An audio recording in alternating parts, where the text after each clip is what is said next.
In order to provide terabytes of easily accessible storage and alleviate data capacity strains, QNAP's TR series external devices provide direct attached storage available to PCs, Macs, and QNAP NAS.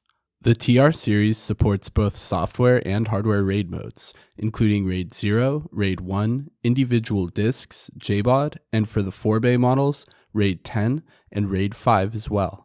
You can choose your RAID with the hardware RAID controller. To use the hardware RAID controller, simply set the 3 switches to the appropriate configuration for the RAID of your choosing, and then hold the set button for 3 seconds. You should hear a beep when you've held the button long enough. Keep in mind that when you set the RAID, any previously stored data is wiped. After setting the RAID, plug the TR series device into your computer.